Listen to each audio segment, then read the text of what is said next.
A grabar y me voy a la pizarra precisamente para repasar esta cuestión porque es una cuestión que sí requiere cierta atención porque como se está hablando del ínfimo y el supremo que de por sí ya son conceptos elaborados, ¿no? Porque acuérdense que para llegar al ínfimo y al supremo pues necesitamos el concepto de cota superior, inferior y el concepto de menor y mayor, ¿no?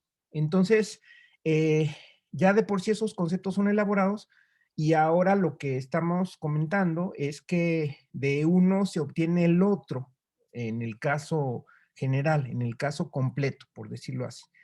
Entonces, miren, eh,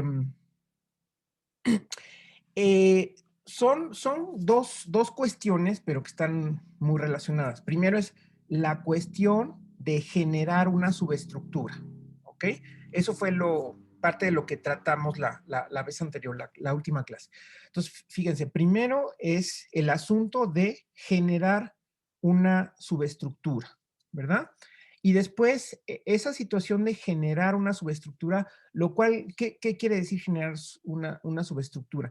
¿A partir de qué genera una subestructura? A partir de cualquier subconjunto, porque la subestructura debe ser más rica, ¿verdad? O sea, no funciona cualquier subconjunto, porque cualquier subconjunto es quedarme en la retícula del conjunto potencia.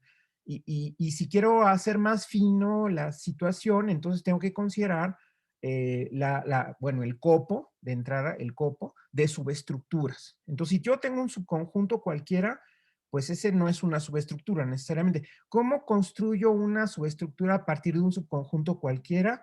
Pues inflándolo, por decirlo así. Es decir, sí, como si fuera el subconjunto, lo vemos como algo desinflado, lo inflamos y entonces ya adquiere las características de una subestructura. Y la manera de hacer esto aquí dijimos que eran dos formas. Una que depende propiamente de las operaciones específicas de cada subestructura, ¿no? Ahí comentamos si es grupo, estamos hablando del producto o de la operación del grupo, que generalmente de entrada se denota como multiplicación. Si es un subespacio, son combinaciones lineales, igual que si es un submódulo, porque acuérdense que submódulo módulo y espacio es, desde el punto de vista formal es lo mismo, excepto que los escalares se mueven en un campo o en un anillo, ¿no? Entonces, eso, por ejemplo, sería considerar todas las combinaciones lineales. Bueno, eso es dependiendo de las operaciones muy específicas de cada subestructura, pero puedo hacerlo también de manera reticular, es decir, solamente hablando de cotas superiores y de ínfimos, ¿no? ¿Qué es lo que está pasando aquí? Fíjense, aquí lo voy a señalar. En esta parte construyo la subestructura generada por este subconjunto como la intersección de todas las subestructuras que contienen al subconjunto, ¿ok? Esa es la manera de construir una subestructura usando el ínfimo arbitrario de subestructuras, que es donde siempre funciona la intersección. Eh, Digo, en estas subestructuras usuales, por supuesto, habrá algunos ejemplos raros, quizá donde no funcione la intersección, pero en prácticamente todos los casos de las subestructuras, y ya les dije la razón, porque la intersección involucra un cuantificador universal y porque las condiciones que definen una subestructura de estas que estamos hablando, pues son implicaciones que funcionan bien con el cuantificador universal. Entonces, la demostración de que la intersección de subestructuras es subestructura sale muy fácil, ¿ok? Entonces, se utiliza la intersección, es decir, el ínfimo, de las cotas superiores del subconjunto del cual se parte. Y entonces se construye perfectamente una subestructura que va a contener al subconjunto X. ¿Por qué lo va a contener? Pues porque todos sus elementos contienen a X y esta es la intersección de todos esos. Si todos esos contienen a X, la intersección también contiene a X. Es decir, es una propiedad del ínfimo, pero en realidad es una propiedad conocida de los conjuntos, ¿no? O sea, es de la intersección de conjuntos. Claro, lo que pasa es que aquí estamos hablando de intersección arbitraria. Tenemos que hablar de intersección arbitraria porque necesitamos intersectar todos los que contienen a X, ¿no? Entonces ahí es donde es importante tener esa amplitud de que nuestro concepto de intersección no nada más se quede en dos objetos, sino que sea capaz de hablar de una intersección arbitraria, ¿no? ¿Ok? Bueno, entonces está esta situación. No sé si esta situación que estoy repasando, hay alguna pregunta sobre esto.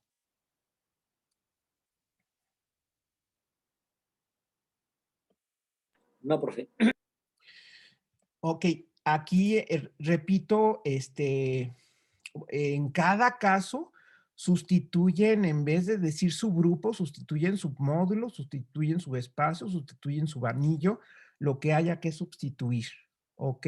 Esto funciona para todas las estructuras y ahí es donde quiero también comentar, el enfoque de este curso va a ser así, en la medida de lo posible, es decir, las cuestiones que funcionan para todas esas estructuras, pues las explico de manera general para que después se aplique a cada una sin ningún problema, ¿no? Esto funciona. Y naturalmente, por la propiedad del ínfimo, pues va a ser la subestructura que contiene al subconjunto más pegada al subconjunto, ¿sí? Es decir, cualquier otra subestructura que contenga el subconjunto va a contener a esta, pues porque por definición, ¿verdad? O sea, pues esta es la intersección de todas las que contienen al subconjunto. Entonces, cualquiera que contenga el subconjunto, pues va a contener a esta, ¿verdad? Entonces, así funciona este diagrama, así estoy construyendo esta subestructura, que es la más pegada a X. Bueno, aquí mi X es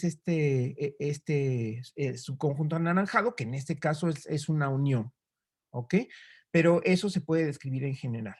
Ahora, en particular, y les digo por eso que es otra situación, pero es muy relacionada, en particular, puedo tomar X a una unión, ya sea de dos, de tres o una unión arbitraria, de tal manera que voy a construir la subestructura generada por una unión. Y la subestructura generada por una unión, esa es la que va a tener la propiedad del supremo, ¿ok?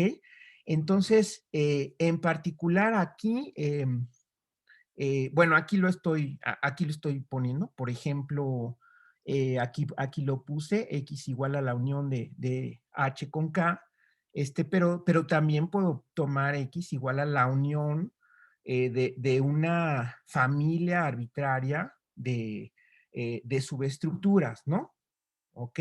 Donde F es una familia arbitraria de subestructuras. En este caso estoy hablando para ejemplificar de subgrupos, pero vean ustedes, lo que estoy escribiendo aquí es que es un subconjunto del conjunto de todos los subgrupos, es decir, tiene algunos subgrupos, este es un conjunto de ciertos subgrupos, y luego tomo la unión, ¿verdad?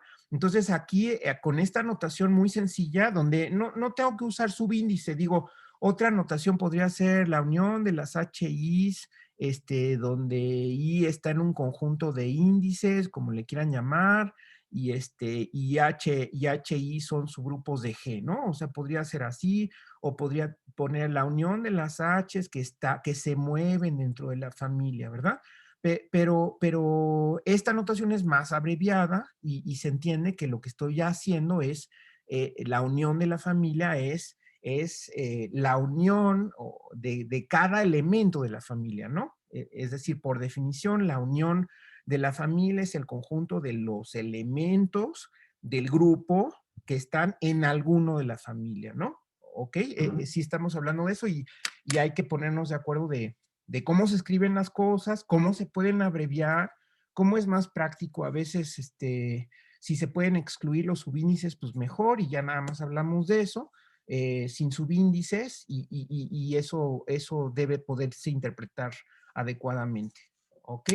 Entonces, si hablamos de X, en este caso específico, si la X es la unión de una familia, entonces en este caso específico, aquí en este caso específico, A lo que me conduce esto es que el generado por esa X, o sea, el generado por, perdón, aquí, el generado por la unión de la familia va a resultar ser el supremo de la familia, ¿ok? Resulta ser el supremo de la familia. Entonces, esto resulta. En particular, entonces, la idea de subestructura generada por un subconjunto se aplica, digamos, a la construcción del supremo de una familia de subestructuras. La manera como construyo o una manera de construir el supremo arbitrario de una familia cualquiera de subestructuras, ¿cómo es? Pues es generar con la unión de la familia. Eso es precisamente. ¿Ok? Y entonces vean cómo se traduce esto, es decir, cómo voy a construir el supremo en ese caso. Aquí, bueno, lo que pasa es que ya estoy poniendo aquí, déjenme reducir esto un poco para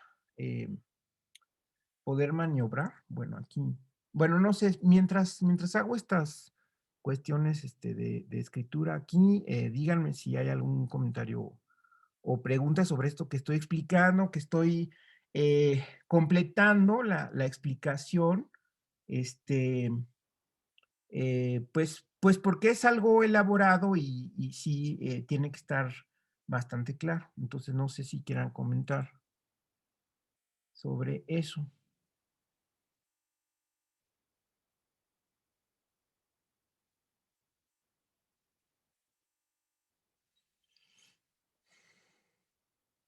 A ver, entonces fíjense, esta parte de aquí, bueno, esta parte de aquí,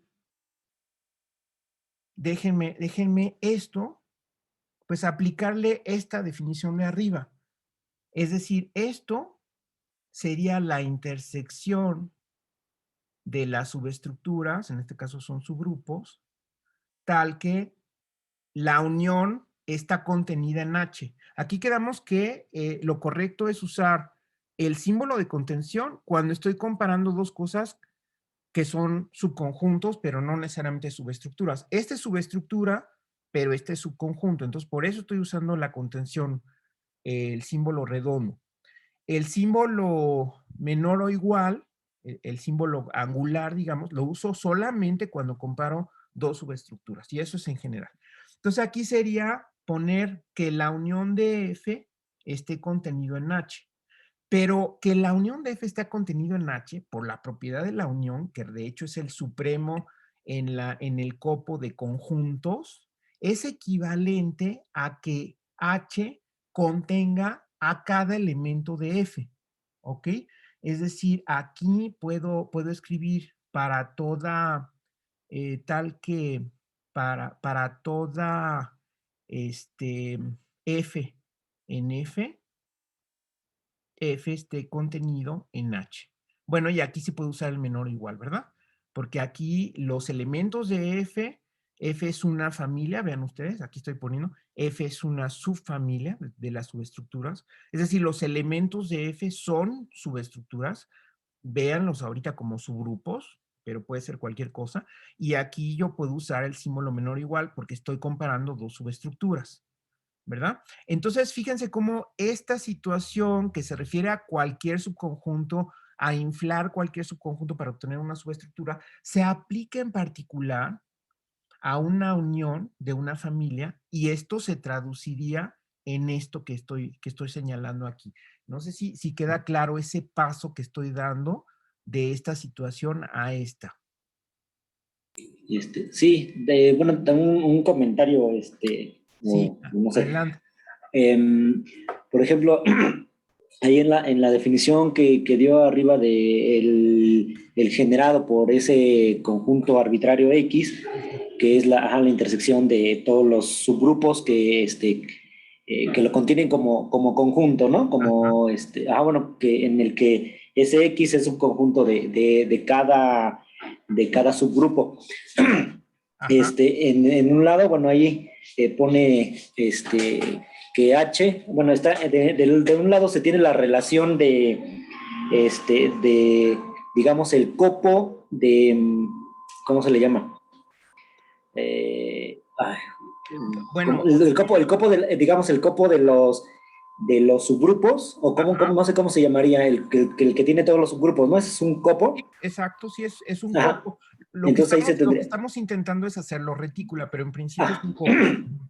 Y entonces, y del otro lado, donde está el talque, bueno, del lado derecho, se tiene la relación en el copo del conjunto potencia, ¿no? Exactamente, así es, Y exactamente. entonces, digamos, en el caso general que se tiene un subconjunto X cualquiera, pues digamos Ajá. así quedaría el generado, y pero ya de forma particular, cuando X es por ejemplo, es la unión de dos subgrupos o la unión arbitraria de subgrupos, pues ahí ya todo se trabaja, digamos, en el copo de los subgrupos, ¿cierto? Exactamente. Bueno, fíjate, si lo dejas así como está aquí, tal cual, o sea, si el primer paso, digamos, sería la unión está contenida en H. Bueno, aquí no sé si se alcanzó a ver que el símbolo que estoy poniendo aquí es contención redonda, Sí, porque allí estoy hablando de la unión, pero resulta que esto se traduce en esto que escribí abajo, porque esa es la propiedad de una unión, ¿no? O sea, que la unión esté contenida en algo significa, o sea, es equivalente a decir que cada elemento de la familia está contenido en ese algo, ¿de acuerdo? Pero como aquí cada elemento de la familia es una subestructura, entonces por eso aquí sí puedo usar el menor igual que, y entonces en efecto estoy trabajando aquí en el copo de las subestructuras, por esa razón, ¿verdad? sí, digo, entonces, digamos, en este caso, por decir así, ya nada más estamos, pues digamos, con la relación dada en el copo de los subgrupos aquí. Así es. Ya no tendríamos que salirnos, digamos, al del conjunto potencia, ¿no? Así es, exactamente. Entonces, entonces aquí en esta aplicación, lo que obtenemos es el supremo de la familia. Si ustedes se fijan eh, eh, en lo que escribí después, o sea, que es el ejercicio nada más que al revés de cómo está escrito el enunciado del ejercicio, del primer ejercicio es suponiendo que el copo tiene ínfimo arbitrario, perdón, tiene supremo arbitrario, demostrar que también tiene ínfimo arbitrario. ¿Ok? Ahora, en este caso particular que está relacionado con esta situación de generar con la unión, estoy utilizando la intersección arbitraria, es decir, el ínfimo arbitrario, y resulta que puedo construir el supremo arbitrario. Vean ustedes cómo es exactamente lo mismo que tengo aquí, que resultó de traducir esto de arriba, eso mismo, fíjense que es exactamente esto. Nada más que, o sea, en vez de intersección tomo ínfimo y como estoy aquí en un copo arbitrario, o sea, aquí es un copo arbitrario. Aquí estoy hablando del copo de las subestructuras y donde estoy utilizando, como dice Juan Manuel, solamente la relación entre subestructuras. Pero si ustedes el copo de las subestructuras lo sustituyen por un copo arbitrario y cambian las letras y en vez de tomar esta intersección, toman el ínfimo que suponen que ya existe en el copo arbitrario, vean ustedes cómo estoy escribiendo lo mismo. Fíjense, los elementos del copo tales que para todo elemento en el subconjunto, Q es menor o igual que X. Estoy escribiendo exactamente lo mismo, nada más que con distintas letras. ¿Sí? ¿Sí se entiende? ¿Sí se ve? Sí, profe. Ok, entonces fíjense cómo eh, gran parte del oficio de hacer matemáticas es poderse mover, es como una especie de pistón o de capacidad de volar, digamos, a distinta altitud en cuanto a lo más general y lo más particular. Es decir, tenemos que entrenarnos para poder hacer mentalmente ese movimiento de lo particular a lo general, porque hay además muchos grados. Es decir, aquí estoy hablando de subestructuras, que a su vez es una situación general porque se puede aplicar específicamente a subgrupos, a submódulos, a subanillos, etcétera, ¿sí? Pero por otro lado, también me puedo dar cuenta que esta situación donde se habla de un copo de subestructuras se puede abstraer a cualquier copo, donde los elementos de este copo pueden ser cualquier cosa, ya no subestructuras, sino cualquier cosa. ¿Ok? Entonces, por supuesto que tengo que adaptarme, adaptar toda mi notación a este contexto. Es decir, aquí ya no puedo hablar de intersección, ya no puedo usar este símbolo. ¿Por qué razón? Pues porque yo no sé si los elementos de P sean conjuntos, ¿no? O sea, no sé si se valga, si tenga sentido intersectar los elementos de P. Lo que sé que tiene sentido es lo que me están diciendo como hipótesis. La hipótesis que me están dando es esta. Entonces, eso es lo que puedo usar y por eso es que estoy utilizando este símbolo, que es el símbolo del ínfimo arbitrario. Como me están diciendo que todo subconjunto tiene ínfimo, entonces construyo un subconjunto conveniente para el cual puedo calcular el ínfimo, digamos, o sea, puedo considerar el ínfimo de este subconjunto que es arbitrario. Vean ustedes cómo aquí no debo estar restringido por cardinalidad, porque yo no sé este conjunto cuántos elementos tenga. Entonces, por eso la hipótesis es tan fuerte, ¿no? O sea, que todo subconjunto tenga ínfimo, no importa de qué cardinalidad. Bueno, entonces ahora considero este subconjunto que es, ¿qué cosa? Pues el conjunto de las cotas superiores de todos los elementos de Q, ¿ok? Fíjense cómo estamos considerando los X, que son cotas superiores de todos los elementos de Q, ¿no? O sea, por eso estoy dibujando nuevamente este dibujo que ya lo había dibujado en ocasiones anteriores para explicar precisamente lo que es el ínfimo y el supremo, pero aquí todos los elementos estos que están en la parte amarilla son cotas de todos los de Q. Cada uno de estos es cota superior de todos los de Q. Y luego construyo el ínfimo de estos. Y ese ínfimo resulta ser el supremo. Eso hay que demostrarlo. ¿Cómo lo demostramos? Pues atendiendo la definición de supremo, con toda la calma del mundo. Y por eso también es un ejercicio de escritura que ustedes tienen que hacer.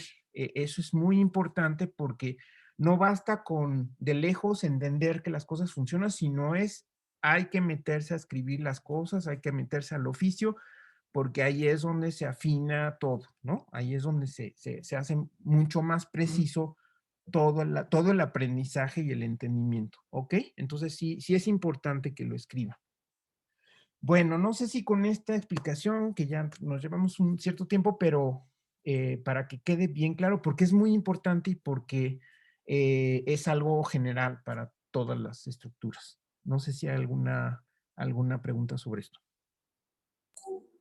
No, sí ya quedó bastante claro, profe. Ok, muy bien. Los demás, Iracema. Profe, ahí en donde está la B igual al ínfimo, Sí. ¿está hablando de uno solo?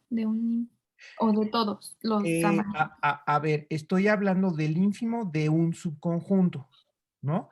Es decir, este que está aquí, este que está entre llaves, hace el papel de Q, ¿no? Porque está formado, o sea, sus elementos son ciertos elementos de P que cumplen cierta condición. Entonces, todo esto hace el papel de Q. Y estoy hablando del ínfimo de Q, ¿ok? Es decir, es como si aquí pusiera esto, ¿no? O sea, es el ínfimo de esa Q. Esa es mi propuesta. Ese ínfimo de Q es un solo elemento. Ese solo elemento es un elemento de P. Y ese es el que quiero demostrar que tenga la propiedad del supremo de Q. ¿Ok? Bueno, aquí cuidado con las letras, ¿no? Es decir, aquí, bueno, en realidad, más bien aquí debía hablar de otra letra, ¿no? O sea, esto es R, vamos a decir, ¿no? ¿Ok? Este es un subconjunto que se llama R, ¿sí? Que en realidad aquí está, ¿no? Es que a este le había llamado Q, entonces este sería R, por decirlo así, ¿no? por llamarlo así. Entonces, ese subconjunto R, estoy sacando el ínfimo y ese es un elemento, es decir, sería este elemento de aquí. Y ese elemento es el que voy a demostrar que es el supremo de Q. Es decir, ¿qué tienes que demostrar aquí? Tienes que demostrar dos cosas. La primera es que sea cota superior de todos los elementos de Q, ¿no? O sea, que para toda Q en Q, Q sea menor o igual que B. Eso es lo primero que tienes que demostrar. Y lo segundo es que sea la menor de las cotas superiores, ¿no? Es decir, si supones que llega otra cota superior de todos los elementos de Q, entonces B tiene que ser menor o igual que esa otra, ¿no? Eso lo tienes que escribir con toda precisión para que lo puedas demostrar, ¿no? Entonces, la número uno, ¿cómo la demuestras? Pues empiezas la demostración diciendo sea Q en Q arbitrario, ¿verdad? Y voy a demostrar que Q es menor o igual que B, ¿sí? Pero entonces ahí, en ese momento, ¿qué haces para demostrar eso? Pues usas la definición de B. Ya nada más te fijas qué necesitas para demostrar que Q sea menor o igual que B. Es decir, para demostrar que Q sea menor o igual que este ínfimo, ¿verdad? Y ya simplemente usas la definición de ínfimo, ¿ok? Pero sí es importante que se metan a estudiar y a escribir eso porque de esa manera están con toda precisión usando todas las definiciones reticulares. No sé si quedó más claro, Iracema, con esto que dije. Sí, profe, muchas gracias. Ya Muy me bien, quedo. muy bien. Y claro, a lo mejor en el primer intento le sale muy bien o no le sale o tienen algunos huecos. Entonces, por eso es importante que me manden sus intentos y ya les digo que va faltando, porque esto es una cuestión así de trabajo, digamos, sucesivo, ¿no?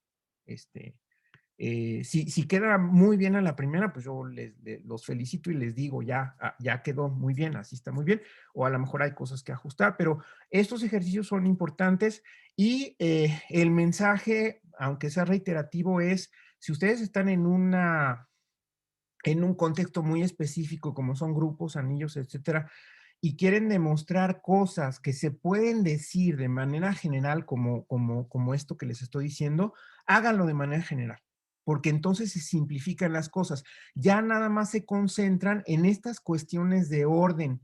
Es decir, se olvidan por un momento de si son grupos, si son módulos, de que si tienen la suma o el producto o la operación que quieran, sino nada más están trabajando, digamos, hacen a un lado eso y nada más se enfocan en el orden que es suficientemente elaborado, como es este ejercicio, para ahora además meter cosas de las operaciones que enredarían a lo mejor más las cosas, ¿no? Entonces, por eso es importante adquirir esta visión general de que no depende de cada situación particular, ¿ok? Sí,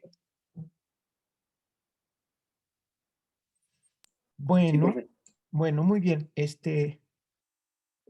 Ok, entonces fíjense, esto de los morfismos lo comenté rápidamente al final de la clase anterior para que hicieran el ejercicio, ¿no? Pero en realidad me interesa más ver las propiedades más particulares, más específicas de ciertas retículas, ¿no? Pero aquí recuerden ustedes que la idea de morfismo, ustedes ya el trimestre pasado vieron el concepto de categoría, también vamos a hablar de eso en algún momento. Recuerden que en una categoría hay objetos y hay morfismos, a la par son importantes los dos ingredientes y por eso es que si hablamos también de copos o de retículas, también es necesario hablar de algo que conecta a los copos o que conecta a las retículas y esos son los morfismos, ¿sí? Y en este caso, como los copos, las retículas están basados también en un conjunto, eso lo comparten con casi todos los objetos de estudio de las matemáticas, que todo se basa en conjuntos, ¿verdad? La gran parte de las matemáticas se basa en objetos que a su vez se construyen a partir de conjuntos, ¿no? Entonces, tal es el caso de los copos y por lo tanto lo que conecta a esos copos pues debe ser una función y es una función que cumple cierta condición, y la condición pues es simplemente que respete, si es un copo, el orden, nada más, respete el orden en un sentido, es decir, si se comparan en el dominio, entonces se comparan en el codominio, ¿verdad? Después de aplicar la función. Eso es un morfismo de copos. Y un morfismo de retículas, pues es que además de que respete el orden, también respete el ínfimo y el supremo, ¿no? Ya no lo escribí aquí, pero se imaginarán que si las retículas son completas, pues entonces hay que respetar el ínfimo arbitrario y el supremo arbitrario, ¿no? Aquí nada más les di la definición de copo y de retícula a secas que nada más conlleva el ínfimo y el supremo de dos elementos, ¿ok? Entonces, ya les agregué en la tarea esta propiedad importante que completa uno de los ejercicios que ya estaba escrito, que decía, da un contraejemplo, ahí ustedes tienen que pensar un ejemplo sencillo de un morfismo de copos que no sea un morfismo de retículas, ¿ok? Es decir, esta condición que está arriba, lo que tienen que pensar en ese ejercicio es que esta condición que está arriba no es suficiente, aunque tengamos de los dos lados ínfimos y supremos, con esto no es suficiente para tener esto, ¿ok? Por eso hay que pedir, si son retículas, hay que pedirlo, hay que pedir que respete el ínfimo y el supremo. No basta con que nada más respete el orden, ¿sale? Ese es el primer ejercicio. Y el que acabo de agregar a la tarea, que si ustedes vuelven a bajar el archivo, ya están incluidos esos ejercicios, es que si tienen un isomorfismo de copos, y ser isomorfismo, lo que va a pasar es que cuando esto sea isomorfismo, esto se va a cumplir de ida y vuelta, ¿ok? Es un ejercicio intermedio que tienen que demostrar, que cuando es un isomorfismo, ¿y qué cosa es un isomorfismo? Ah, pues es una función biyectiva que es un morfismo, ¿no? Donde la inversa también es un morfismo, ¿ok? Aquí es importante que un isomorfismo se define siempre en cualquier categoría así, ¿verdad? O sea, un isomorfismo es un morfismo de la categoría que tiene un morfismo inverso, ¿ok? Un morfismo inverso, es decir, un morfismo del mismo tipo, pero inverso. ¿En qué sentido inverso? Respecto a la composición. Y entonces hay que pedir los dos lados de la composición, que den la identidad, ¿sale? Entonces, si ustedes tienen un isomorfismo de copos, lo que va a pasar es que esta implicación se va a convertir en doble implicación. Y con el hecho de que ya tienen doble implicación, entonces basta que sea un isomorfismo de copos para que ahora sí sea un isomorfismo de retículas. Eso es lo importante, lo que tienen que demostrar en ese otro ejercicio que se refiere a morfismos, ¿no? ¿Sale? No sé si sobre esto, preguntas. No, de momento no, profe. Muy bien. Ok. ¿Iracema tampoco? No, profe, por ahora. Bueno, muy bien. Entonces vamos a ver los tipos de retículas importantes, de los que habla la tarea también, ¿no? Entonces, bueno, vamos a comenzar con la retícula distributiva, o sea, voy a poner la definición. Una retícula L menor o igual, tiene ínfimo y tiene supremo para dos, nada más. Acuérdense que estos simbolitos, la cuña hacia arriba y la cuña hacia abajo, también a veces le llaman usando los términos de lógica, ¿no? Porque en lógica esto significa una conjunción de proposiciones y esto es una disyunción de proposiciones, ¿no? El I y el O. Pero claro que aquí en el contexto de retículas significa supremo e ínfimo, pero de todas maneras hay quien les llama la conjunción y la disyunción, ¿ok? Lo que sí no hay que llamarle intersección y unión porque entonces ya se pensaría que estamos en el contexto de conjuntos y no, hay que recalcar que estamos en un contexto abstracto donde pues, los elementos de L, quién sabe qué sea, ¿sí? En inglés, por cierto, quizás es bueno aquí comentarlo, este se llama meet, que en inglés significa encontrar, ¿no? Entonces es como la idea de conjuntar, de encontrar, y este se llama join, ¿no? Que también en inglés significa juntar. Es decir, son como en el lenguaje cotidiano pues, serían casi dos sinónimos, quizá en algún contexto, pero en matemáticas, meet da la idea precisamente de intersectar, ¿no? O sea, de encontrar lo simultáneo, lo común, ¿no? Meet. Y join, pues es juntar dos cosas y precisamente la idea, pues es considerar la unión, ¿ok? Entonces, sí corresponden, digamos, las palabras en inglés a lo que es el sentido del supremo, del ínfimo y el supremo, respectivamente.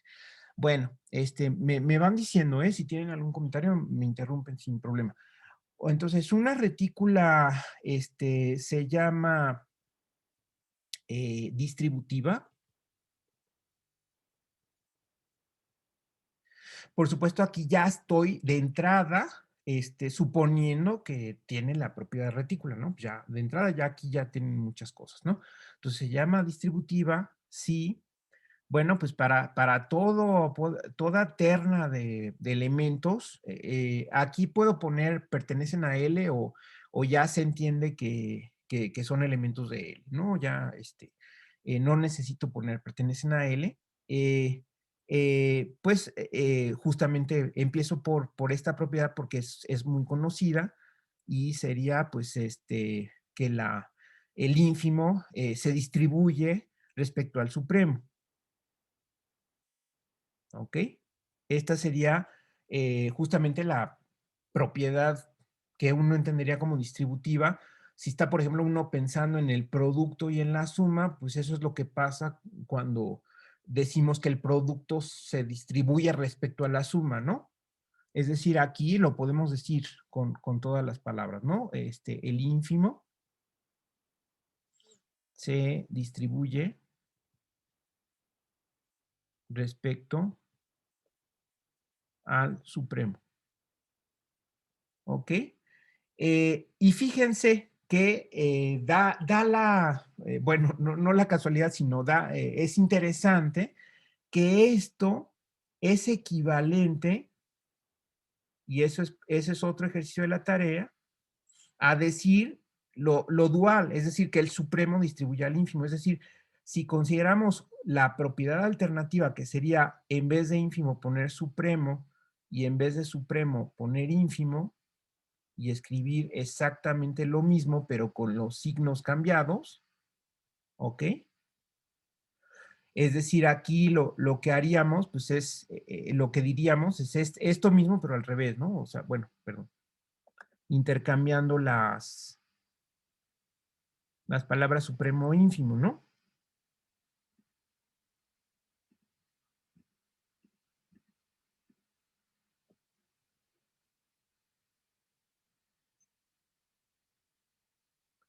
¿No? Entonces aquí sería el supremo se distribuye respecto al ínfimo.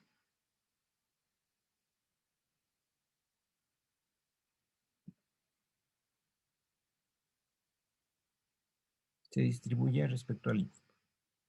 ¿Ok? Y todavía hay una condición más, pero digamos la más interesante equivalencia lógica es que esta propiedad podemos llamarle, si quieren ustedes, D1 y D2, ¿no?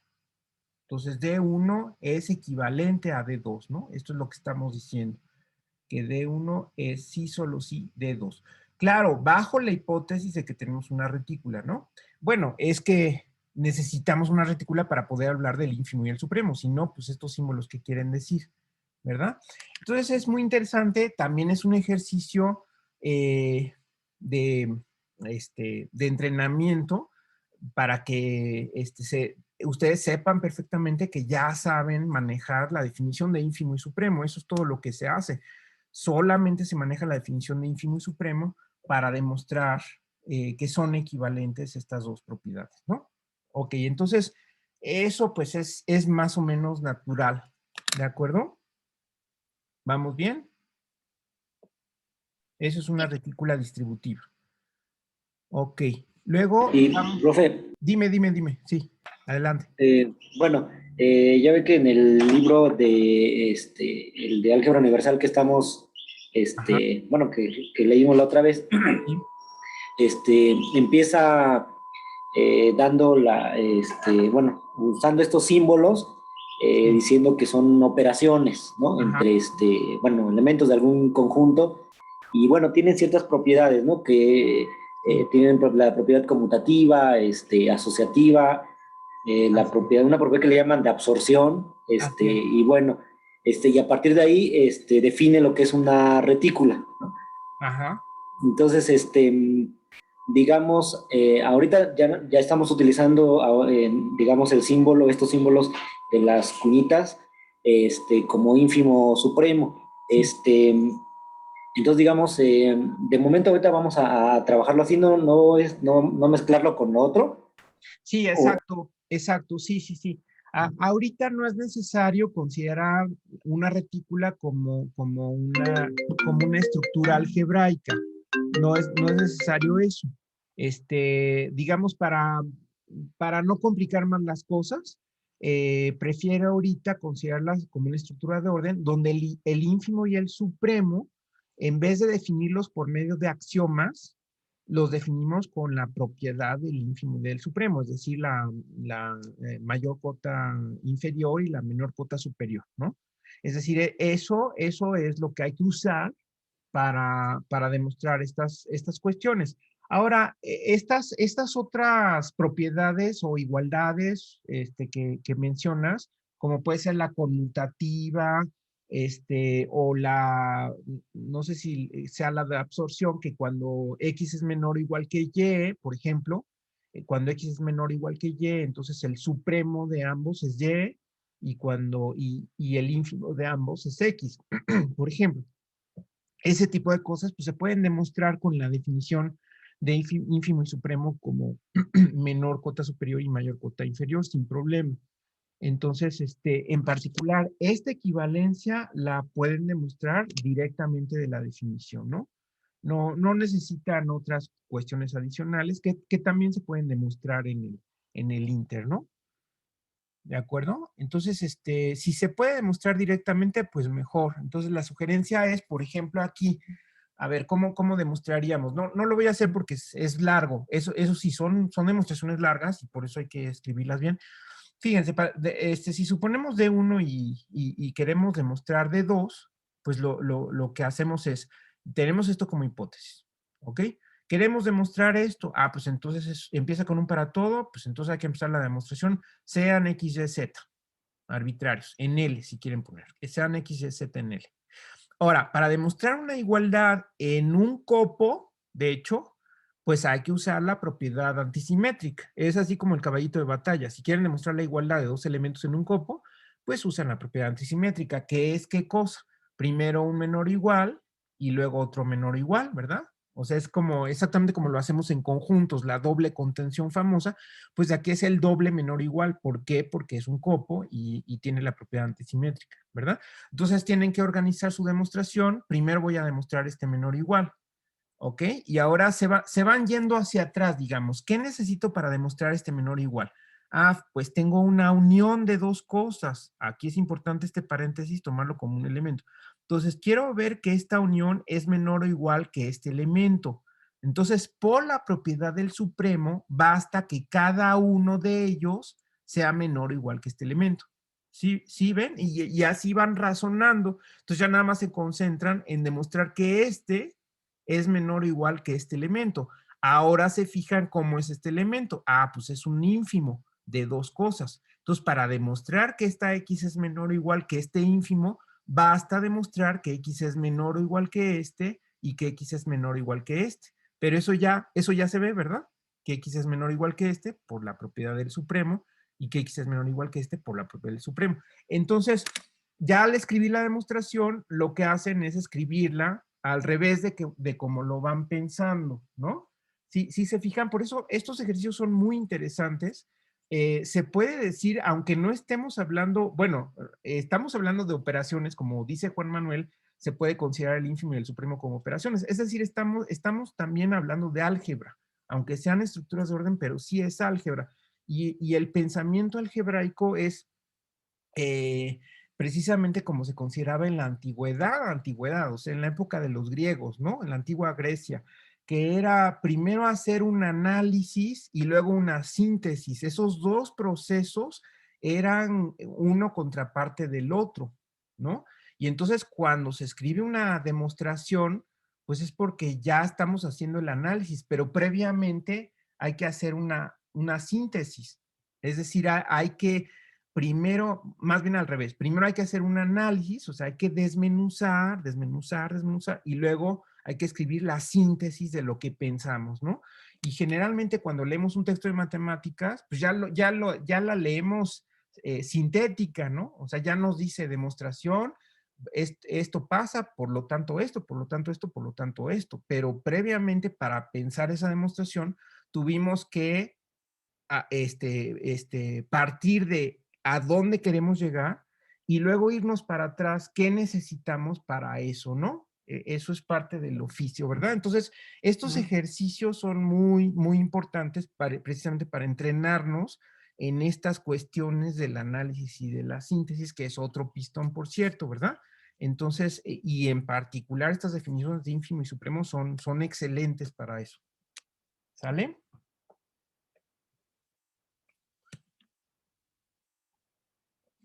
Ok, entonces vamos a avanzar. Si no hay más comentarios, todo esto sale ya a la hora de escribir las cosas. Entonces ahora vamos a la segunda definición.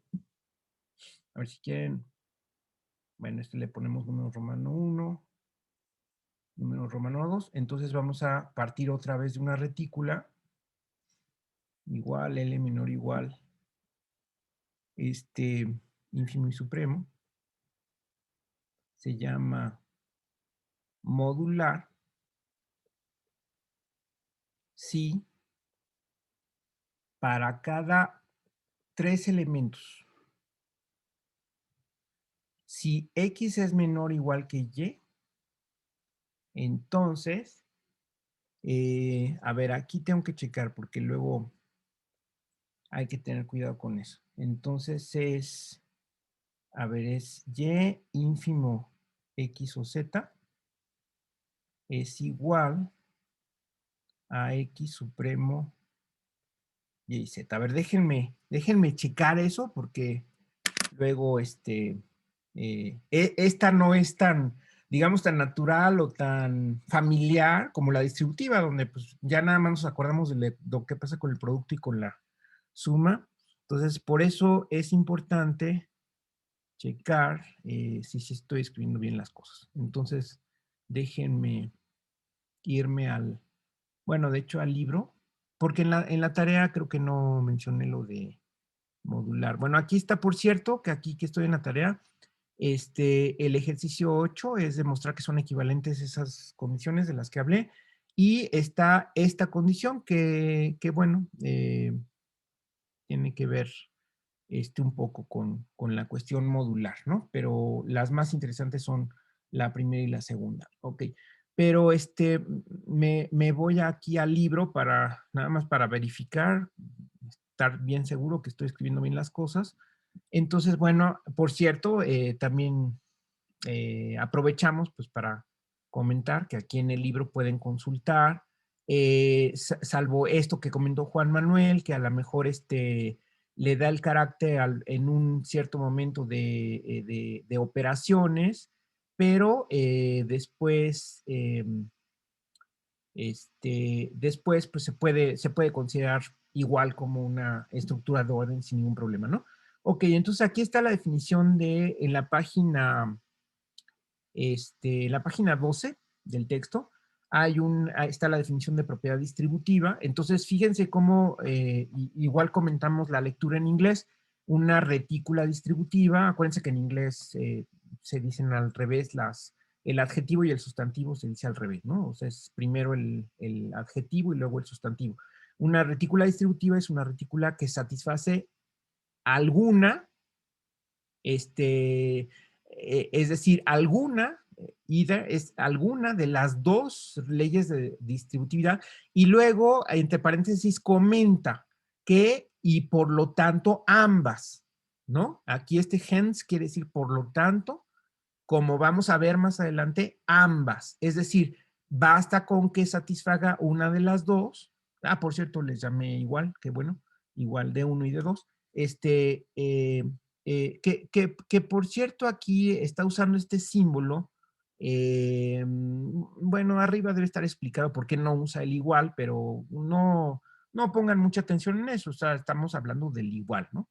Entonces, alguna de las dos se satisface y lo que se ve más adelante, es decir, la propiedad, es este teorema que dice que D1 sí, solo sí, D2. Entonces, satisface una o bien las dos. Ok, y aquí está la definición de modular. Entonces, fíjense, es suponer, es para cualquier de los tres elementos, ¿eh? Aquí a lo mejor en el texto, fíjense cómo omite, y bueno, ahí ya depende de los autores, ¿no? O sea, habrá autores muy formales o que estén muy emparentados con la lógica, donde sí pongan los cuantificadores. A mí en particular sí me gusta poner los cuantificadores porque eso dice exactamente lo que se debe, ¿no? Aquí simplemente los toma como ley y ya como está diciendo, son las leyes distributivas, pues ya está implícitamente suponiendo que eso se satisface para cualesquiera tres elementos, ¿no? Igual acá. Igual acá, en la definición de retícula modular, para cualesquiera tres elementos, vean ustedes, tienen como hipótesis que X es menor o igual que Y. Entonces, aquí se pueden usar distintas mnemotecnias. Por ejemplo, lo que tienen que hacer es comparar eh, dos expresiones donde un elemento esté afuera y el segundo elemento sea o bien una conjunción o una disyunción, ¿no? O sea, es un elemento afuera y unos paréntesis, digamos, que tienen que comparar eso. Entonces, fíjense aquí, una mnemotecnia que yo uso es que el más grande de los dos es el que está fuera en lo que sería la intersección, ¿no? O sea, como que lo que tendría sentido es uno grande intersectarlo con algo, ¿no? Entonces, eso es lo que yo utilizo y por lo tanto, aquí cuando pongo ínfimo, el resto de los dos elementos los pongo adentro del paréntesis con el signo contrario. Y ahora eso tiene que ser igual, y aquí es la otra mnemotecnia, es que los elementos que están comparados se intercambian y también se intercambian los símbolos. A ver si me explico. Fíjense, aquí X y Y, bueno, primero construyo esta expresión, les digo, con el elemento más grande afuera, intersectando a la unión de los otros dos, ¿no? Por decirlo así muy llanamente. Y luego la otra expresión es intercambiar X y también intercambiar los símbolos de ínfimo y supremo. ¿Ven? ¿Ven cómo obtengo intercambio X y Y? A la Z la dejo adentro, no la muevo. Y intercambio también el ínfimo, en vez de ínfimo pongo supremo y en vez de supremo pongo ínfimo. ¿Sale? Sí se dan cuenta de la mnemotecnia para acordarnos de la ley modular, que es importante, la ley modular. ¿Sale? Sí. Sí, profe. Ok. Perfecto. Entonces, bueno, esa es la mnemotecnia que yo uso, entonces por eso es que les doy esa mnemotecnia y vamos a ver si sí usé correctamente la mnemotecnia acá en la pantalla. Ya que la expliqué, nos acordaremos. Entonces, fíjense aquí, el más grande lo uso para intersectar a la unión de dos. O sea, si aquí estoy usando la intersección, adentro uso la unión, ¿no? Bueno, aquí lo correcto es este es el ínfimo y este es el supremo. Luego intercambio X y Y, ahí están intercambiadas, y también intercambio el ínfimo y el supremo por sus correspondientes, ¿no? Entonces, esa es la ley modular, ¿sale? ¿Por qué se llama modular? Aquí tal vez es importante eh, poner el ejemplo, porque es el ejemplo el que da la definición de modular, ¿verdad? Acuérdense que en la historia de las matemáticas es muy distinta cómo surgieron los conceptos históricamente de cómo se exponen en un curso, ¿sí? Siempre es muy distinto, esas dos películas son muy distintas. Entonces, probablemente de las propiedades de los módulos que a su vez se generalizaron a partir de ciertos espacios vectoriales muy específicos, ¿no? Realmente bueno, ejemplo aquí voy a poner en el contexto de A módulos, ¿no? En el contexto de A módulos. Ok. En el contexto de A módulos, resulta que si M es una módulo, acuérdense que de entrada es una módulo izquierdo. ¿Qué quiere decir eso de izquierdo? Que los escalares, o sea, los elementos del anillo se ponen por la izquierda, como es usual. Entonces, en la retícula de submódulos de ese módulo es una retícula modular. Aquí ya no escribí el menor o igual y el ínfimo y el supremo, ¿no? Porque ya los conocemos. Es una retícula modular. ¿Ok? Es decir, ¿cómo escribiríamos esto en el lenguaje de módulos? Ya tenemos un módulo fijo. Fíjense que aquí ya aterricé. O sea, estoy en un nivel abstracto, totalmente abstracto a nivel de estructuras de orden, de retículas, solamente usando los símbolos de ínfimo y supremo. Luego me voy a lo particular. Por eso digo ejemplo, aunque todavía sigo en el terreno abstracto, pero en el caso particular de los A módulos. Entonces, tomo un módulo particular, bueno, no específico, sino un módulo. Considero el conjunto de todos sus submódulos, que son sus subestructuras. Ok, acuérdense si es necesario desglosar esto. No lo puse, pero si es necesario desglosarlo, acuérdense que esto si yo lo pongo completo, es la retícula, bueno, o más bien aquí lo completo, ¿no? Es decir, es el conjunto de los submódulos con la contención, que la escribo menor o igual, con el ínfimo, que es la intersección, y con el supremo, que aquí se denota como la suma. ¿Ok? Es decir, la suma de dos submódulos, piensen, aunque no estén acostumbrados a manejar módulos y submódulos, pero es lo mismo que espacios y subespacios, ¿no?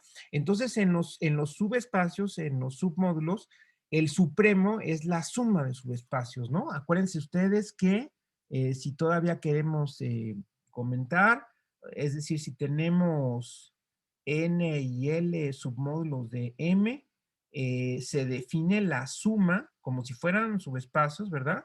O sea, son los elementos de la forma X más Y, donde X está en N y Y está en L. Eso es una forma, por supuesto que ya sabemos que N más L, es la definición, N más L es el generado por la unión, que ya sabemos que es la intersección de todos los K, submódulos de M, que contienen tanto a N como a L, ¿ok?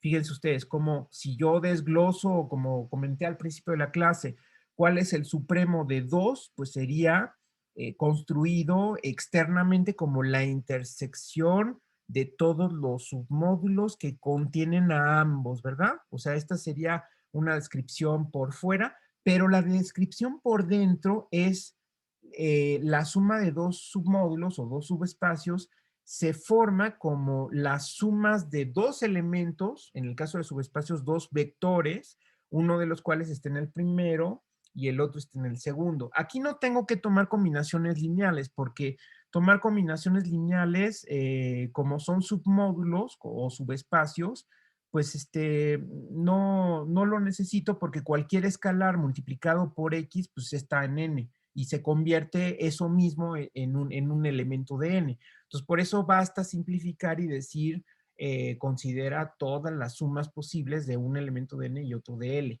¿De acuerdo? Entonces, esta es la suma de submódulos, ¿no? La suma, es decir, es el supremo. ¿sí? La suma es el supremo, es lo que se define como el supremo de submódulos. ¿Ok? Estoy haciendo paréntesis sobre el paréntesis, ¿eh? Pero me van diciendo si hay que comentar algo, ¿ok? Esto debe ser familiar desde el punto de vista de subespacios, ¿no? Que fue justamente lo que tratamos el trimestre pasado en nuestra clase, ¿verdad? Entonces, no sé si de esto quieran comentar mientras hago aquí el movimiento con esto.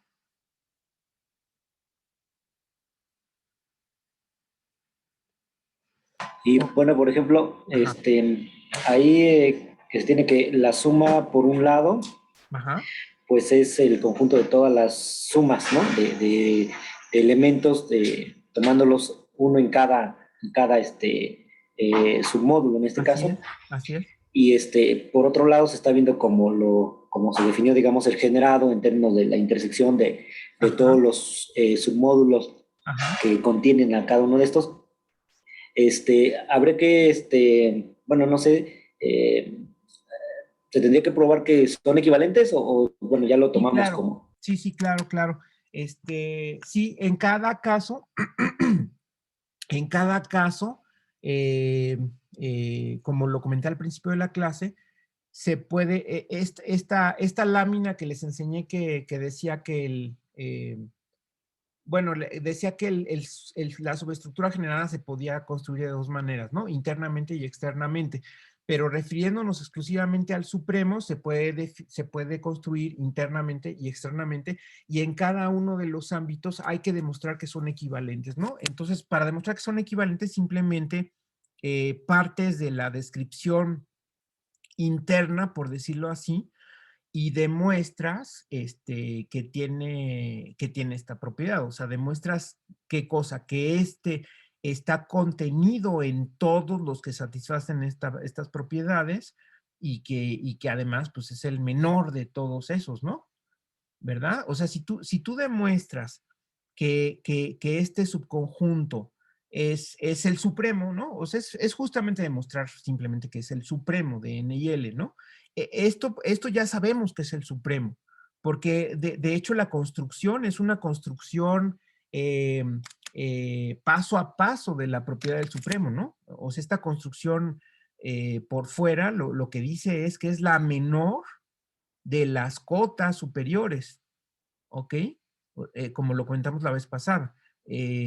Claro que aquí, al tomar el ínfimo, resulta ser que también obtienes una cota superior, ¿no? O sea, por la propiedad de la intersección de cotas superiores es cota superior. Entonces, por eso no solamente te sale ínfimo, sino te sale menor, ¿no? Entonces, esto casi por la definición que tenemos aquí o por la propiedad que tenemos aquí, resulta ser el supremo, ¿no? Entonces, para demostrar que son equivalentes, nada más basta demostrar que de arriba, esta descripción de arriba, tiene la propiedad del supremo. Entonces, para demostrar que tiene la propiedad del supremo, lo único que haces es demostrar que este conjunto contiene a n y a l y después que es la menor de las cotas superiores. Es decir, que si llega otra cota superior K que contenga N y a L, también debe tener como elemento a estas sumas, ¿no? Y entonces ya al llegar a ese nivel, pues ya se vuelve muy, muy fácil, muy sencillo, ¿no? ¿Sí? Es directo la razón por la cual sucede eso, ¿no? Sí, profe. Perfecto, perfecto. Ahora, regresando a lo nuestro, fíjense cómo con esta definición traduzco la propiedad modular, ¿no? Entonces, la propiedad modular, en este caso específico, sería que si N, L y K, déjenme poner otra vez la letra, son submódulos de M, tales que vamos a pensar que N está metido en L, ¿sí? Entonces, N está metido en L, entonces quedamos que L intersección N más K, me van diciendo si lo estoy poniendo bien, es igual a N más L intersección K. ¿Sí lo puse bien? Sí, Vean ustedes, decir, estoy traduciendo, estoy aplicando esta propiedad general al caso particular de la retícula de submódulos, donde entonces en vez de X, Y, Z elementos de la retícula abstracta, pongo NLK submódulos de M, suponiendo que N y L están comparados, entonces ya nada más escribo esto sustituyendo las letras, ¿no? Las letras y los símbolos adecuados. Sí, Juan Manuel e Iracema. sí, profe. Sí. Muy bien. Entonces, fíjense que a este nivel, para demostrar esto, porque es lo que tengo que hacer, os estoy afirmando que es una retícula modular. Demostración que es una retícula modular, pues tengo que demostrar esta igualdad. Esta igualdad la podría demostrar usando, como les comenté antes, la propiedad del supremo y el ínfimo, ¿verdad? Pero resulta que de esa manera no podría demostrar la igualdad. ¿Por qué? Porque esta propiedad modular no se da automáticamente para cualquier retícula. Es un tipo de retícula especial. Entonces, no voy a poder demostrar la propiedad modular partiendo simplemente de la definición de ínfimo y supremo. Tengo que utilizar una situación más especial de esa retícula especial. Y ahí es donde lo que conviene es usar la definición interna de la suma y de la intersección, por supuesto, que es una intersección de conjuntos. Sí está claro? Entonces, ¿cómo demuestran esto? Eso es otro ejercicio de la tarea y lo que tienen que demostrar. Creo que el ejercicio viene enunciado con espacios y subespacios, ¿no? Pero es exactamente lo mismo, ¿no? Pues lo que tienen que demostrar es una doble contención, porque resulta que estos sí son conjuntos, entonces tienen que tomar un elemento aquí, ¿verdad? Entonces, por ejemplo, le llaman Z, pero también es de la forma N más K. Entonces, ahí pueden tomar un elemento del lado izquierdo que es un elemento de L y a la vez es una suma X más Y, donde X está en N y Y está en K. Y luego demuestran que ese elemento está del otro lado. Y ya cuando llegan a ese nivel de elementos, entonces ya resulta muy fácil que sí se da la igualdad. ¿Sí se entendió? Sí, profe. Muy bien. Todo esto, cuando ustedes estudian un curso de grupos o de, digo, porque esto también se aplica a subgrupos, ¿no? Cuando bueno, en el caso de los grupos, por cierto, es un poquito, hay ciertas cosas, si trabajan en grupos abstracto, hay ciertas cosas que tienen que describir a lo mejor con más elaboración, porque de entrada la operación del grupo no es conmutativa, ¿sí? Entonces, ahí, por ejemplo,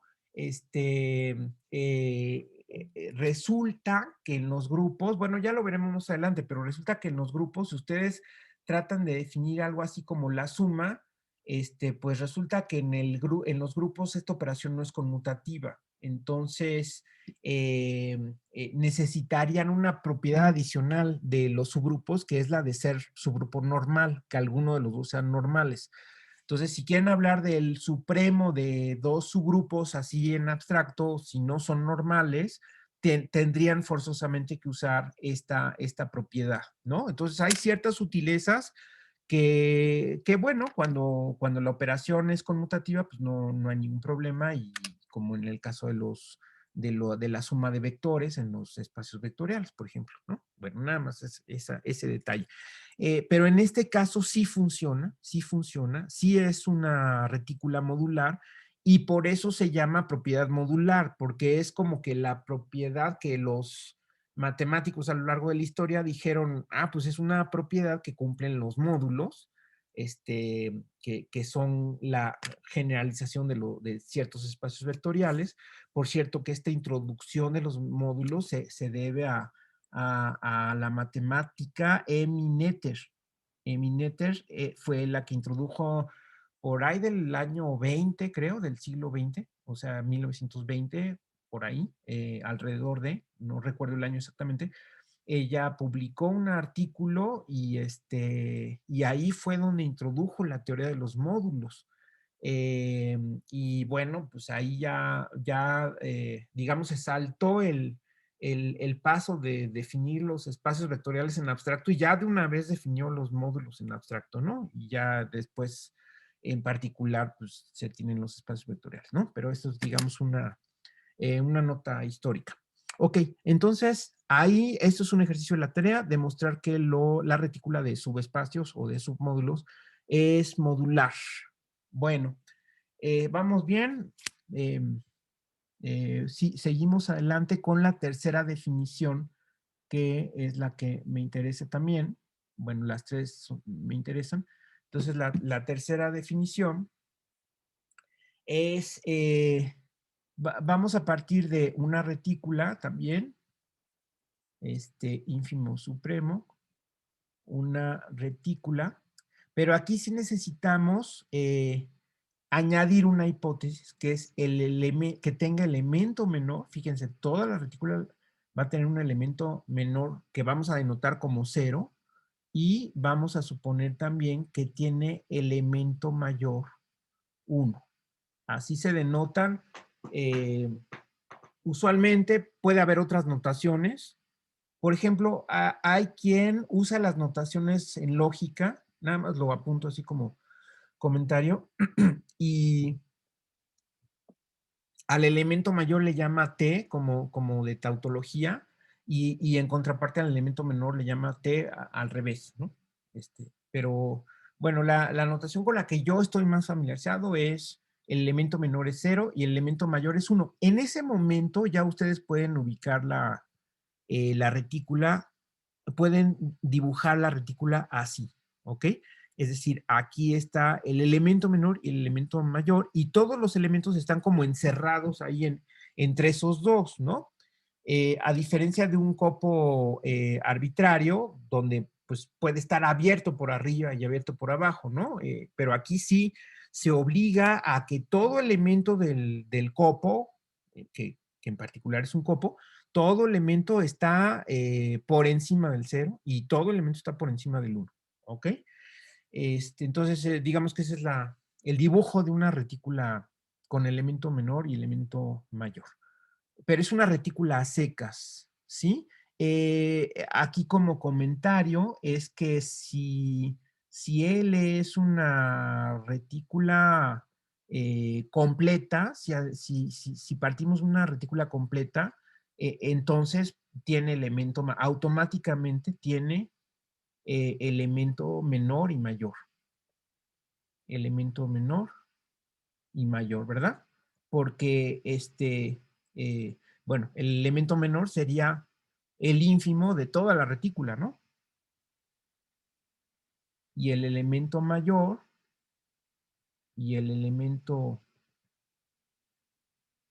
mayor sería el supremo de toda la retícula. Puesto que estamos suponiendo que es completa, pues tiene ínfimo y supremo para todo su conjunto, en particular para el conjunto completo, ¿no? Que es el.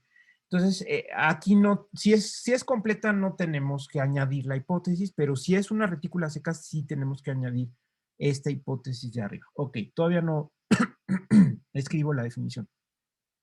¿Qué definición voy a escribir? La definición de retícula complementada. Bueno, entonces, primero tengo que definir qué es el complemento de un elemento, ¿no? Entonces, déjenme continuar aquí con este color. Entonces, primero, si A es un elemento de L, un complemento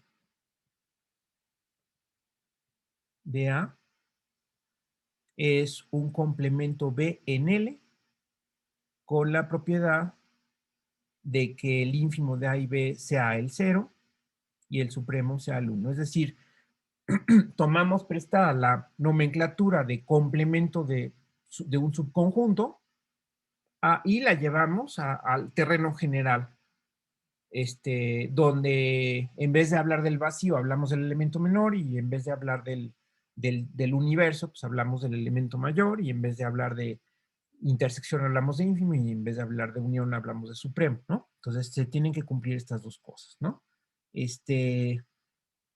La retícula L se llama retícula complementada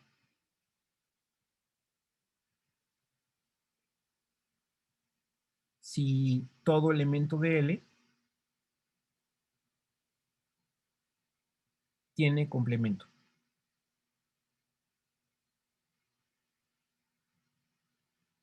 ¿Ok? Entonces, ¿cómo se ve en una retícula con elemento menor y mayor? ¿Cómo se ven los complementos? Bueno, pues si aquí parto del elemento A, entonces otro elemento B va a ser complemento de A. Si a la hora de hacer el rombo, el dibujo del supremo, del ínfimo y el supremo, se obtiene este rombo completo, ¿no? O sea, el ínfimo de A y B resulta ser el elemento menor y el supremo de A y B resulta ser el elemento mayor. Entonces, que sea complementada es que si partimos de cualquier elemento, vamos a poder encontrar el complemento. ¿Sale? ¿Se entiende la definición? Sí. Muy bien. Y lo que vimos el trimestre pasado, si se acuerdan, es que aquí vamos a aterrizar en este ejemplo.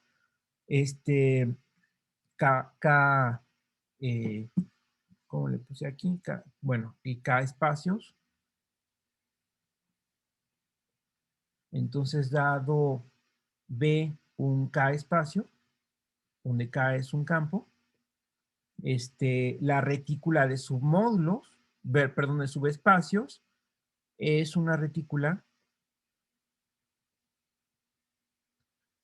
por supuesto, es completa, entonces no tengo necesidad de hablar del ínfimo, del elemento menor y el elemento mayor, ya sabemos que existen, pero lo importante es que además puedo hablar de que es una retícula complementada, ¿no? Entonces, en este caso, el 0 es justamente el subespacio cuyo único elemento es el 0 y el 1 sería el total, ¿ok? Entonces, quiere decir, tomando en cuenta esto, bueno, esto lo escribo más bien como un comentario, tomando en cuenta esto, lo que queremos decir aquí es decir que si U es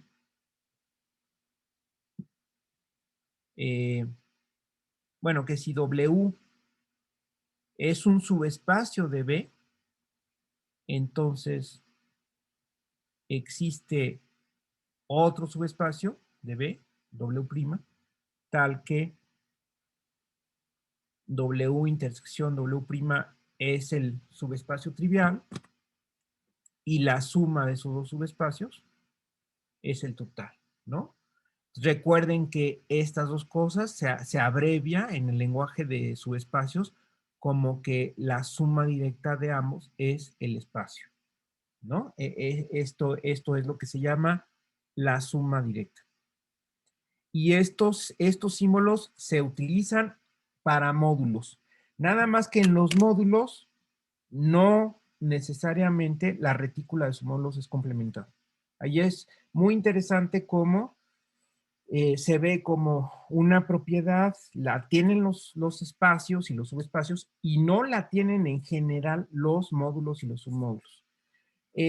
¿Cómo se demostraba esto? Pues había varias maneras, no sé si se acuerdan ustedes, una manera nada más así platicada para que nada más repasen esa situación. Sí, por ejemplo, era usando el lema de SOR.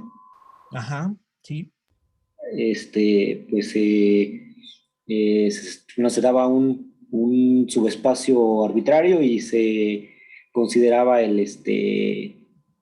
bueno, se tomaba su complemento como déjenme me acuerdo, déjenme ver, creo que es no me acuerdo bien, Sí, sí, pero se construía, ¿no? No me acuerdo bien cómo. exacto. Dado W se consideraba una familia de subespacios. Bueno, esa La forma como tú lo estás, te estás acordando es considerar una familia de subespacios, vamos a llamarle U's, subespacios de B, tal que W intersección U es el 0. Y luego hay que ver que esto tiene un elemento máximo y ese elemento máximo resulta ser el complemento. ¿Ok? Aquí esa es una forma. O bien usando bases.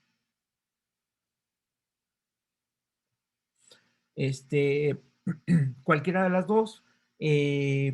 Ok, aquí es usando, vamos a poner nada más aquí, SORM, o bien usando bases, ¿no? O sea, cómo se demuestra es tomar esta familia de subespacios y luego demostrar que esta familia cumple el lema de SORM, cumple el lema de SORM, cumple la hipótesis del lema de SORM, que es que sea una familia inductiva de subespacios en el copo de los subespacios y luego demostrar, usando el lema de SORM, usar que tiene, por lo tanto, un elemento máximo y ese elemento máximo resulta ser el complemento. O bien, partir de una base de W y esa base, como es un conjunto linealmente independiente de vectores de V, se puede completar a una base de V, de V, ¿sale? Y entonces ya nada más consideran solo los vectores que agregan y con esos construyen, con esos generan un subespacio que es justamente el complemento. Quizá es más constructiva o más visible la segunda opción, ¿verdad? Ok, sí, más o menos ya se acordaron. Sí, profe. ¿Sí, Iracema? Sí, también, profe. Ok, muy bien. Pero resulta que en los módulos no necesariamente hay complementos, ¿no? Déjenme ponerlo aquí, ya pues con eso terminamos porque ya se nos acabó el tiempo. Entonces, otro ejemplo. eh, este, bueno, Z módulos o bien grupos abelianos. Es lo mismo, habíamos dicho que son lo mismo, los Z módulos o grupos abelianos. Entonces, tomen ustedes, considérese el grupo abeliano o Z módulo de los enteros. ¿Ok? Por supuesto, con la suma, ¿no? Entonces, eh, si H y K son subgrupos o submódulos de Z, según ustedes lo consideren, y H y K son distintos de cero,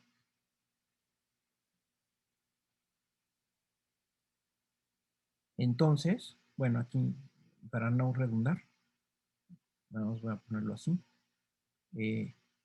Si pasa esto, entonces resulta que la intersección de esos dos subgrupos también es distinta de cero. Si se acuerdan ustedes, la retícula de subgrupos de Z es muy especial porque arriba está Z, abajo está el 0, pero es una retícula, por supuesto, entonces con elemento mayor y menor, pero hasta arriba están los PZ con P', y es entonces infinitamente ancha e infinitamente alta la retícula, ¿no? Porque entonces, o sea, si por ejemplo tomamos un PZ, pues podemos tomar P cuadrada Z, P cúbica Z y esa cadena de subgrupos del grupo Z se extiende infinitamente hacia abajo, ¿verdad? ¿Sí lo ven?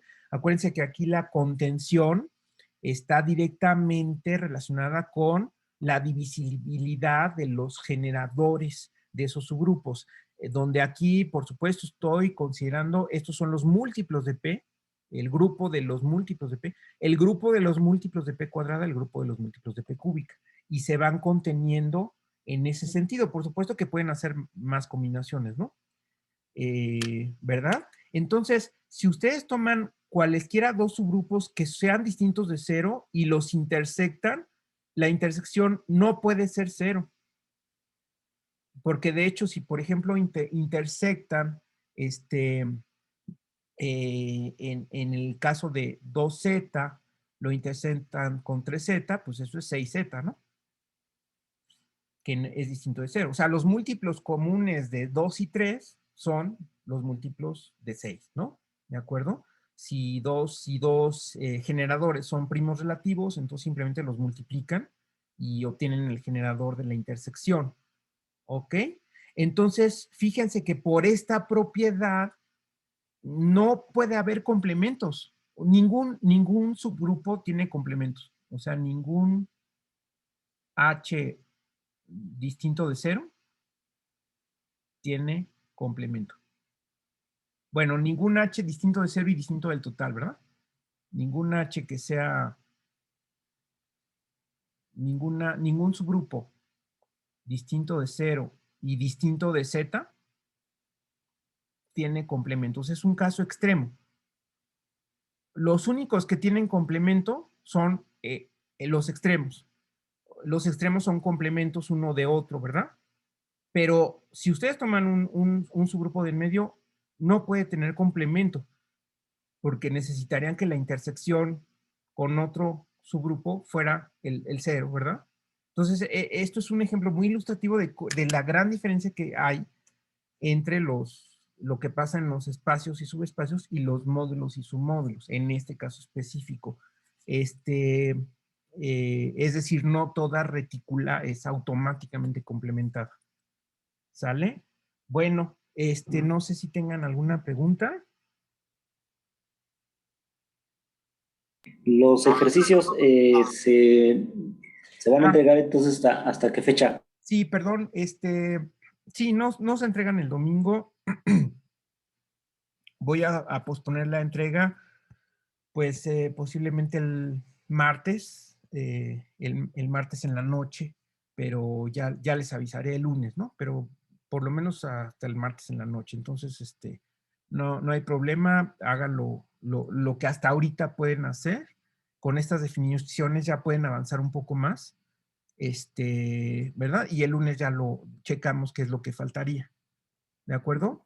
Sí, profe. Y también reitero, si tienen algún comentario o quieren que vea alguna escritura de algún ejercicio, me mandan un correo. Sí, profe. Gracias. Muy bien, pues que les vaya bien, que tengan buen fin de semana. Gracias igualmente. Hasta luego. Hasta Hasta luego. luego, profe. Hasta luego.